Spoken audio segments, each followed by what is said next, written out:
My best friend's wedding, a girl lunged forward and caught the bouquet, only for it to slip from her hands and land squarely in my arms. My best friend Lauren Walker beamed at me. Madison, looks like you're the next bride. The guests exchanged knowing glances and turned toward my boyfriend of 8 years, Mason Ryder, the CEO of the Ryder Group. But he calmly plucked the bouquet from my hands and casually passed it to the girl standing beside me, his secretary, Natalie Carter. She caught it first. He ruffled my hair, his voice gentle. Be good. Give it back to Natalie for now. We'll wait for the next time. The spotlight and the guest's attention shifted with the bouquet, settling on Natalie. I looked at her startled yet shy expression, then rested a hand on my stomach and forced a bitter smile. Mason didn't know there wouldn't be a next time. Our 8-year promise had already come to an end, and we still hadn't taken the step into marriage. And I had already promised my parents, who were royalty, that next week I would leave and return to Montelvia to inherit the family legacy. The moment Natalie Carter ended up with the bouquet, my best friend Lauren Walker's smile vanished. She was even angrier than I was. Leaning close to my ear, she whispered through gritted teeth, "That Natalie did it on purpose. Before the wedding, I specifically told everyone the bouquet was meant for you." I gently interrupted her.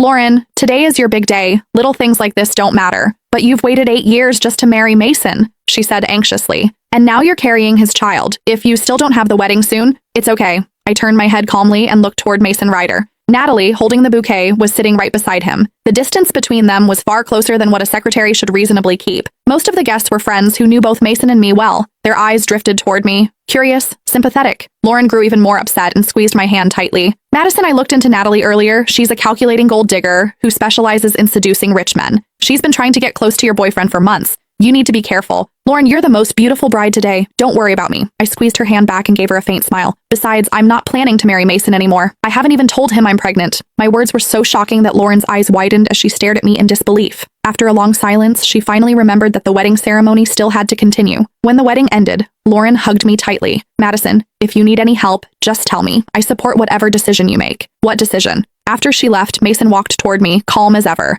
"What were you two talking about just now?" Out of habit, he reached out and draped an arm over my shoulders. I shifted slightly to the side and avoided the gesture. "Nothing." He didn't seem to mind my reaction. With a soft laugh, he said, "Are you angry? Natalie caught that bouquet first after all.